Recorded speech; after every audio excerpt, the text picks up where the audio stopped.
hors délai. Nous avons 4 mois pour commencer à vous rémunérer. Bonjour, je m'appelle Jeanne. Je touche une retraite d'invalidité de 317 € par mois et la CARSAT doit me verser un complément de 345 €. Je n'ai toujours pas touché ce qui me revient de la CARSAT. On m'a promis un rappel en août ou en septembre. Mon EDF va être coupé et les HLM vont me mettre dehors parce que je ne peux plus payer le loyer. Bonjour, je m'appelle Jean-Michel. Le 30 juin, je n'aurai plus de travail parce que je serai retraité. J'ai monté mon dossier depuis 6 mois.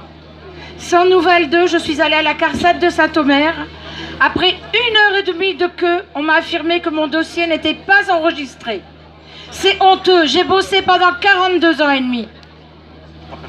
Bonjour, je m'appelle Jaco et je suis repartie vivre chez moi en Espagne.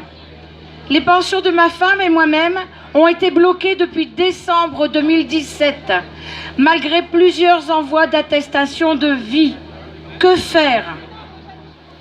Les CARSAT de tous les départements sont submergés, les pensions ne sont pas versées, les dossiers ne sont pas terminés et les attestations ne sont pas envoyées. Il n'y a toujours pas eu d'embauche, suffisamment en tout cas, et les points d'accueil sont toujours fermés. Nos retraités ont faim.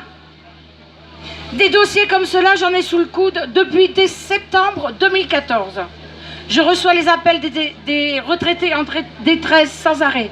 Et d'ailleurs, avec la sénatrice Michèle de Messine, qui est sénatrice communiste du Nord, nous sommes allés à l'Élysée rencontrer le conseiller social à l'époque de M. Hollande, M. Yael. Nous lui avons demandé qu'il oblige le versement du minimum, c'est-à-dire 800 € par mois. À l'époque, on était à l'approche de Noël. Je vous fais grâce de tous ces détails sur ce marasme social, où les retraités sont obligés de tendre la main, de s'adresser aux associations pour demander une aide alimentaire, pour payer leurs factures. Après avoir courbé les chines sur leur travail, on leur fait courber la tête sous la honte. Nos retraités ont faim. Depuis le 1er janvier 2018, la CSG a augmenté de 25% pour les retraités qui touchent plus de 1 200 € net par mois.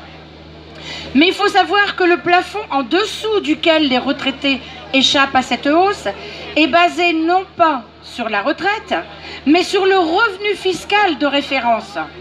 Ce qui veut dire que ce barème peut très vite être dépassé quand on est en couple ou quand on touche une pension de réversion. Surtaxé, après plus de 42 ans de cotisation, alors qu'augmente le tarif du panier de la ménagère, le forfait hospitalier, le prix du carburant, les cigarettes, le timbre-poste, le gaz, j'en passe et des meilleurs, surtaxé et appauvri, nos retraités ont faim. Et voilà que se pointe à l'horizon France Retraite, qui vise à transformer les annuités de cotisation en points.